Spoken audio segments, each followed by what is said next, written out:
in association with CSP Foods. No मिलावट, सीधा खेतों से आपके घर तक। मेरे फिटनेस का राज CSP फूड्स। वो शूद्र है, उनकी बात नहीं करूंगा मैं, शूद्र की बात नहीं करूंगा। शूद्र की बात यहां नहीं हो सकती। अखिलेश यादव और केशव प्रसाद मौर्य आजकल फुर्सत मिलते ही लड़ भिड़ जाते हैं।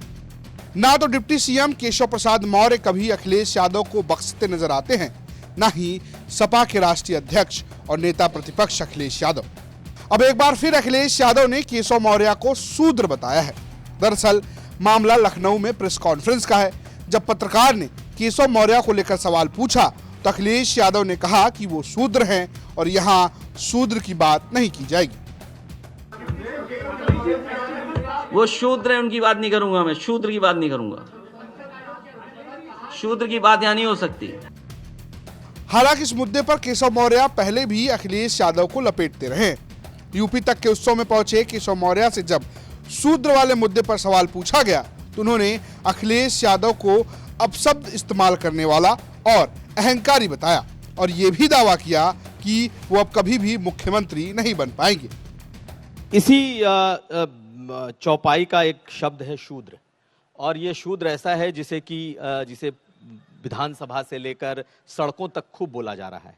यहाँ तक कि अगर अखिलेश यादव जी को देखा जाए तो वो भी खुद को उन्होंने कहा कि क्या मैं शूद्र नहीं हूँ, और आपको भी कहते हैं। तो आप इसको कैसे देख रहे हैं? ये सत्ता से बेदखल किए जाने के कारण से बेचैनी है।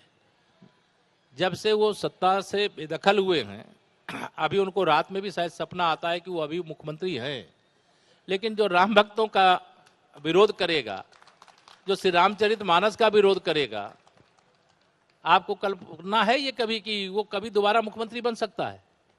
मेरा तो मानना है, मैं अयोध्या की धरती पर ये कह सकता हूँ पूरे विश्वास के साथ। अब उनके पूज्य साधु संतों से आप पूछेंगे, मुझे उनकी न कुंडली देखना जानता हूँ ना मैं ज्योतिषाचार्य हूँ, लेकिन कई ज्योतिषाचार्य मित्रों ने, कई पूज्य संतों ने बताया है अब उनके जो कुंडली है उसमें सत्ता पाने का योग समाप्त हो गया। आप तो अखिलेश जी की कुंडली ले आए, लेकिन अखिलेश जी देखे तो विपक्ष के सबसे बड़े नेता हैं, सबसे ज्यादा सीटें हैं उनके पास, युवा हैं। तो आप अभी से ही कैसे उनकी कुंडली देखकर बता रहे हैं कि वो मुख्यमंत्री नहीं बन सकते? अहंकार से भरे। देखिए, जिसको जनता की सेवा करना होता है ना, तो वो विनम्र रहता है। अब उनके अगर मैं बयानों का स्मरण कराऊं तो मुझे लगता है कि उन्हीं के बारे में चर्चा करना पड़ेगा जिनके बारे में चर्चा बहुत नहीं करता।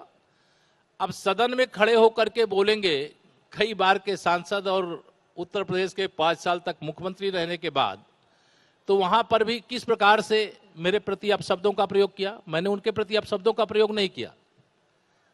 और अभी भी जब आप सब कोई सवाल करते हैं तो उनके सवाल के जवाब में जो वह बोलते हैं वह सब सुनने देखने को मिल जाता है।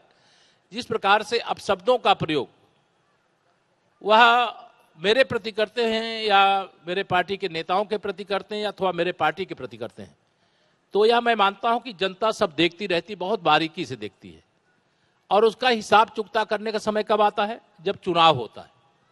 और चुनाव में अगर हम सही नहीं होते तो लगातार 2014 में लोकसभा में 73 सीटें उत्तर प्रदेश से, विधानसभा में उत्तर प्रदेश में 2017 में 325 सीटें, 2019 में लोकसभा के चुनाव में सपा बसपा सारे राजनीतिक दलों का गठबंधन हो जाता है 51% वोट के साथ 64, और आज हम कहें तो रामपुर और आजमगढ़ मिलाकर के 66 सांसद उत्तर प्रदेश से हमारे हैं।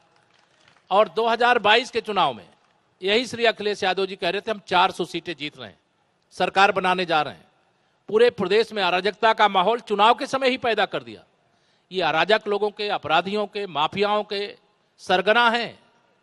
एक परिवार को आप पिछड़ा वर्ग का परिवार मानते हैं, बाकी पिछड़े वर्ग से जुड़ा हुआ। मैं तो अपने को राम भक्त मानता हूं, आप सब मुझे पिछड़ा वर्ग कह देते हो। मैं पिछड़े, अगड़े, अनुसूचित और आदिवासी सबका सेवक हूं और सबकी सेवा में मैं समर्पित रहता हूं। लेकिन वह एक परिवार को सब मानते हैं।